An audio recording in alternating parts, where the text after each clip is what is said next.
Hi everyone, कैसे हैं आप लोग? एकदम झक्कास पढ़ाई मस्त चल रही है। तो आज अपन नोडल एनालिसिस की बात करेंगे। हालांकि किरचॉफ लॉ अगर आपको आता है तो मतलब किरचॉफ लॉ से अगर इसको तो आराम से कर सकते हैं, लेकिन कई बार आपको जो है नोडल एनालिसिस बहुत ज़्यादा ही हेल्प करता है आपको फास्ट कैलकुलेशन करने के लिए। अपन किरचॉफ लॉ लगाएंगे इसमें बहुत सारा मतलब है ना, आपको दो दो लूप बनाने पड़ेंगे और दो दो कम से कम दो लूप तो चाहिए अगर आपके पास टू अननोन है करंट का, फिर जाकर वो वाला इक्वेशन को सॉल्व करने पड़ेंगे। बहुत सारा लफड़ा, कहीं बीच में अगर गलती हो गया तो फिर जाके एकदम स्वाहा हो जाने वाला सब चीज, ठीक है। तो उस चीज को मद्देनजर देखते हुए नोडल एनालिसिस एक मतलब इंपॉर्टेंट एनालिसिस है जिसके थ्रू जो है ना आप क्वेश्चन को क्विकली टैकल कर सकते हैं, ठीक है, क्विकली टैकल कर सकते हैं। मैं आपको बताता हूँ इसको इसको कैसे जो है ना आपको करंट निकालना है इसमें, ठीक है। किसी भी इसमें ईच रेसिस्टेंस प्लेट से आपको करंट कैलकुलेट करना है, ठीक है। Calculate current in each resistance, current in each R, each R है ना, 10 ओम का सब है। तो देखिए किरचॉफ लॉ से अपन आराम से कर सकते हैं इसको, कोई दिक्कत नहीं है। किसी से करंट निकालेंगे, फिर यहाँ पे एक लूप रूल लगाएंगे, फिर जाके यहाँ पे भी एक लूप रूल लगाएंगे, ठीक है। करंट निकाल के बांटेंगे, लूप रूल लगा के दो इक्वेशन बनेगा, उसको सॉल्व करेंगे, आराम से आ जाएगा, ठीक है। उससे अपन नहीं कर रहे हैं, ठीक है। अपने अभी नोडल एनालिसिस करेंगे। नोडल एनालिसिस देखिए की कॉन्सेप्ट ये है कि नोडल एनालिसिस में आपको ये चीज ध्यान रखना है कि कहीं पे भी आपको है ना जीरो पोटेंशियल एक एज्यूम कर लेना है ना। Assume zero potential, zero zero volt at any any point. किसी भी पॉइंट पे आप जीरो पोटेंशियल मान लीजिए, ठीक है। लेकिन बेटर होता है कि जो बैटरी का जो नेगेटिव टर्मिनल है वहां पर आप जीरो वोल्ट मानिए, ठीक है। वहां से थोड़ा सा आपको कैलकुलेशन आसान रह जाता है। हालांकि आप कहीं पर भी मानेंगे तो फिर जाके कुछ गलत नहीं होगा वो, ठीक है। तो अब देखिए किसी भी बैटरी के पास मान लीजिए आप इसको, ठीक है। लेट से कि मैं यहाँ पे मान लेता हूँ जीरो पोटेंशियल, ठीक है। यहाँ पर अपन जीरो पोटेंशियल मान लीजिए, जीरो वोल्ट मान लीजिए, ठीक है। बैटरी के नीचे वाला ये जीरो वोल्ट, इसका मतलब यहाँ से निकलेंगे, ये जीरो वोल्ट है, यहाँ से निकलेंगे तो ये क्या आ जाएगा 20 वोल्ट। 20 वोल्ट ये मिल गया, ठीक है। अच्छा ये जीरो वोल्ट है तो यहाँ कोई रेसिस्टर नहीं, तो इसका मतलब ये भी जीरो वोल्ट, इसके इस बैटरी के नीचे वाला जीरो वोल्ट। यहाँ से अपन गए तो ये भी जीरो वोल्ट आ गया, ये भी जीरो वोल्ट। इससे ऊपर निकलेंगे तो यहाँ पर भी आपका, यहाँ पे क्या हो जाएगा, जीरो प्लस 20 से इंक्रीज हो जाएगा, तो ये कितना हो गया अपने पास 20 वोल्ट, 20 वोल्ट। अब देखिए यहाँ पे जीरो वोल्ट है, जैसे ऊपर जाएंगे तो क्या बन जाएगा अपने पास 10 वोल्ट बन गया, 10 वोल्ट बन गया। अब देखो इस वाले पॉइंट पे आप अपने को करंट नहीं पता है, करंट नहीं पता है, तब जा करंट अगर पता रहता है यहाँ वोल्ट पोटेंशियल लिख लेते हैं अपन, ठीक है। तो वही तो अपने को पता करना है, वही पता करना है, तभी तो करंट निकल जाएगा। सारे रेसिस्टर्स के अक्रॉस अगर आपके पोटेंशियल डिफरेंस आ जाएंगे तो आप आराम से करंट कैलकुलेट कर सकते हो। तो इसके अक्रॉस अपने को पोटेंशियल डिफरेंस चाहिए, इसके अक्रॉस चाहिए, इसके अक्रॉस चाहिए। तो यहाँ से अपन जाएंगे तो, या यहाँ से जाएंगे तो अपने को क्या पोटेंशियल होगा पता नहीं, क्योंकि रेजिस्टेंस है तो कुछ पोटेंशियल खा जाने वाला। 20 तो फोर श्योर यहाँ पे नहीं होगा क्योंकि रेजिस्टेंस है। अपन यहाँ मान लेते हैं कुछ एक्सपोटेंशियल होगा, एक्सपोनेंशियल होगा। अब देखिए सारे रजिस्टर्स के अक्रॉस, जिसके अक्रॉस करंट बहने वाला है सबके अक्रॉस आपके पास पोटेंशियल आपने मेंशन कर लिया है, जिसका नहीं था पता उसका आपने एक्स मान लिया, ठीक है। अब यहाँ पे ये जो पॉइंट बना ये नोड, वहां पर अपन नोडल एनालिसिस लगाएंगे। तो नोडल एनालिसिस में अपन क्या करते हैं, यहाँ पे ये एक जंक्शन है, जंक्शन है। जंक्शन पे आने वाले सारे करंट का समेशन होना चाहिए जीरो, समेशन होना चाहिए जीरो। इसका मतलब इससे जो करंट इधर से ये जो आ रहा होगा, एक्स को मानेंगे हाइयर पोटेंशियल पे, जो भी उसको आना होगा आ जाएगा, x minus of x minus 20, अपने होता है ना V equal to I R. तो आई निकालेंगे तो क्या, ये डेल्टा वी लिख लो, delta V divide by R, मतलब change in potential divide by resistance. X minus 20 divide by R, R का वैल्यू 10 है, प्लस इसका कितना हो जाएगा, ये x minus of 10, x minus 10 divide by x minus 10 divide bye 10, plus अब x minus ये क्या है 20 है ना, इससे तो करंट इसी का पोटेंशियल डिफरेंस के क्रॉस करंट बहेगा ना, तो x minus of 20 divide bye 10। अब इसको सबको कर दो जीरो, 10 कॉमन लेके जीरो भेज दो, यहाँ पे X plus X 3x minus of 50 equals to zero. X की वैल्यू कितनी आ गई आराम से आपका 50 डिवाइड बाय 3, 50 डिवाइड बाय 3। अब देखिए इस वाले पॉइंट का पोटेंशियल आ गया आपके पास 50 डिवाइड बाय 3, 3 वोल्ट। अब जिसमें भी आपको करंट पूछा है आराम से कैलकुलेट कर सकते हैं, आराम से। अब देखिए ये वाला 20 है, ये है 50 डिवाइड बाई 3, मतलब 16 पॉइंट ये कुछ होगा है ना। इसका मतलब इससे तो कम है, इसका मतलब करंट किधर से किधर बहने वाला है, इधर से इधर की ओर बहने वाला है। कितना हो जाएगा 20 माइनस 50 डिवाइड बाई 3, ये हो गया change in potential divide by R 10, ये आ जाएगा 60 डिवाइड बाई 3, 60 माइनस 50 तो मतलब 10 डिवाइड बाई 3 इंटू 10। इसका मतलब 1/3 एम्पियर इधर से करंट दौड़ेगा है ना, ये 1/3 एम्पियर इधर से, आई 1 बोल दो, 1/3 एम्पियर, ठीक है। इधर से करंट कितना जा रहा होगा, अब देखो 20 ये है 50/3, इधर से भी कितना करंट जा रहा होगा 20 माइनस 50/3, इसका मतलब इधर से भी आपका 1/3 एम्पियर करंट जा रहा है। अब इधर से करंट जा रहा है, इधर से करंट जा रहा था, अब करंट को जाना किधर चाहिए, इधर जाना चाहिए है ना। ये क्या हो जाएगा 1/3 प्लस 1/3, 2/3, 2/3 एम्पियर इसमें जाने वाला है, ठीक है। इसको I2 बोल लो। या इसको कैलकुलेट भी कर सकते हैं। क्या है, अभी ये हायर पोटेंशियल है 50/3 माइनस 10, 50/3 माइनस 10 डिवाइड बाई कितना है इसका रेसिस्टेंस 10, तो ये आ जाएगा I2 माने ना इसको, कितना आ जाएगा 50 माइनस ऑफ 30 डिवाइड बाय 30, ये आ जाएगा 2/3 एम्पियर। वैसे भी आ रहा है 2/3 एम्पियर।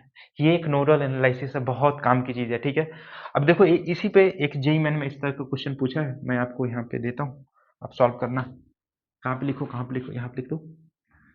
हाँ, यहाँ पर अपने पास एक बैटरी है ऐसा 6 वोल्ट का, 6 वोल्ट का बैटरी है। यहाँ पे 1 ओम का रेसिस्टर्स लगा हुआ है, ठीक है। यहाँ फिर जाकर 9 वोल्ट की एक बैटरी लगी है, 9 वोल्ट की बैटरी लगी है। यहाँ पे एक रेसिस्टर्स है, यहाँ पे एक 2 ओम का रेसिस्टर्स लगा हुआ, यहाँ पे 3 ओम का रेसिस्टर्स लगा हुआ, इसमें 3 ओम का रेसिस्टर्स लगा हुआ। पूछा है कि करंट, इसको पी और क्यू मार्क कर दिया, find current in P Q resistor में कितना करंट होगा वो आपको कैलकुलेट करना था। कैसे कैलकुलेट करेंगे, इसको, इसमें भी नोडल एनालिसिस आप लगा सकते हैं, आराम से लगा सकते हैं नोडल एनालिसिस। किसी भी पॉइंट को आप जीरो पोटेंशियल मान लो, है ना, अगेन जीरो पोटेंशियल मानेंगे किसी वाले पॉइंट को। अब देखिए अगर मैं इस वाले बैटरी का यहाँ पे करीबी वाला पॉइंट को अगर जीरो पोटेंशियल मानता हूँ, अच्छा इसको अपन थोड़ा सा रीअरेंज कर लेते हैं। ये 2 ओम है भैया, ये 3 ओम है, इससे जो करंट जाने वाला है वही करंट इससे जाएगा। इसका मतलब ये दोनों सीरीज में होने वाले हैं, इसका मतलब इसको तोड़ कर आप यहीं पे लगा लो ना, इसको ब्रेक करके आप यहाँ पे ऐड कर सकते हो, है ना। तो सर्किट कैसा बन जाएगा आपके पास, सिंपल सा सर्किट, ये रहा आपका, ये रहा यहाँ का रेसिस्टेंस को उठाएंगे, ये रहा 9 वोल्ट, ये 3 2 5 यहाँ कर दो 5 ओम, दूसरा क्या है ये 3 ohm is here, 6 volt is here and 9 volt is there। तो हो गया। अब देखिए किसी का क्रॉस आप 0 वोल्ट मान लो, ठीक है। तो ये यहाँ पर मान लेते हैं 0 वोल्ट, यहाँ पर अगर 0 मानने से ये यहाँ तक 0 आ जाएंगे, ठीक है, यहाँ तक 0 आ जाएगा। तो यहाँ पर अगर 0 वोल्ट माने अपन, 0 वोल्ट माने, अब देखो यहाँ पर 0 वोल्ट, तो यहाँ पर भी 0, यहाँ से प्लस से निकलेंगे तो +6 ऐड हो जाएगा, इसका मतलब यहाँ पर भी 0, यहाँ पर 6 हो जाएगा, 6 + 0 मतलब 6 वोल्ट, 6 वोल्ट यहाँ पर आ गया। यहाँ पे पता नहीं, यहाँ पे कोई रेजिस्टर्स है 1 ओम का, यहाँ पे 0 वोल्ट है, तो यहाँ पर भी 0 वोल्ट, यहाँ पर भी 0 वोल्ट। अब देखो यहाँ निगेटिव्स निकल रहे हैं, मतलब 0 -9 आ जाएगा, इसका मतलब यहाँ पे -9 वोल्ट आ जाएगा, -9 वोल्ट आ जाएगा। अब यहाँ का पता नहीं, यहाँ पे अपन मान लेते हैं x, यहाँ पे x मान लेंगे तो फिर से अपना काम हो जाएगा, यहाँ पे। अब लगा दो नोडल एनालिसिस इस वाले पॉइंट पे, यानी इस वाले पॉइंट का अगर पोटेंशियल आ जाएगा तो इसमें करंट क्या हो जाएगा, इसमें करंट आराम से आ जाएगा, ये -x - 0 डिवाइड बाय 1 कर देंगे, करंट आ जाएगा इस वाले पॉइंट पे, एट पॉइंट x लगाइए नोडल एनालिसिस। हालांकि आप किरचॉफ लॉस कर सकते हैं आराम से, इसमें करंट ये करते I1 मान लेते, इसमें I2 मान लेते, इससे एक इक्वेशन बनाते, दोनों इक्वेशन का सॉल्व करते आराम से आता है, ठीक है। वो अपन नहीं करने वाले हैं, ठीक है। तो अब नोडल एनालिसिस लगाया, यहाँ पे क्या करेंगे, x minus of 6, x minus 6 divide by 3, ठीक है, x माइनस 9, तो -9 डिवाइड बाय 5। अब यहाँ से कितना करंट दौड़ रहा होगा इधर की ओर, x को हाइयर पर रखते हैं ना, जो आना होगा ये आ जाएगा 1 = 0। अब देख लीजिए कितना आ जाएगा, x minus of 6 divide by 3 plus x plus 9 divide by 5 plus x = 0, ये क्या आ जाएगा अपने पास, उसका थोड़ा सा एलसीएम वगैरह लीजिए आप, ये आ जाएगा 15, ये आ जाएगा 5 आ जाएंगे ना, 5 से आप मल्टीप्लाई कर दो, 5x माइनस ऑफ 30 प्लस 3, तो 3x प्लस 27, यहाँ 1 से डिवाइड करेंगे तो आ जाएगा +15x = 0।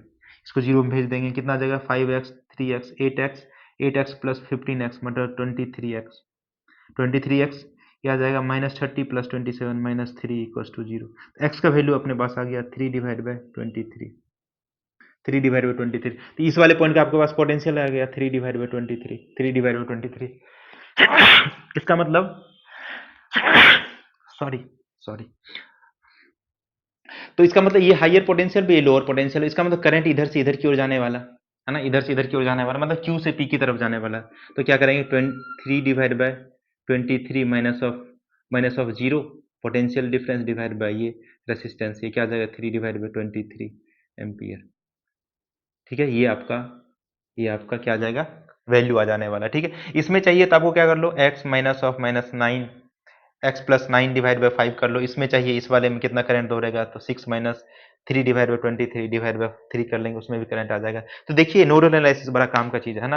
आप आपने सीखा होगा इसको, जहां पर आपको ऐसा फिजिबल लगे आप जो है इसको यूज करने की कोशिश कीजिएगा, बहुत क्विकली आ जाता है। ठीक है, जो आपके जो है किरचॉफ लॉ से बेहद ही आसान मेथड है। ठीक है, तो चलिए मिलते हैं किसी नेक्स्ट वीडियो में, तब तक के लिए साइन सब्सक्राइब कर देना यार, मोटिवेशन मिलता है उससे। चलो मिलते हैं।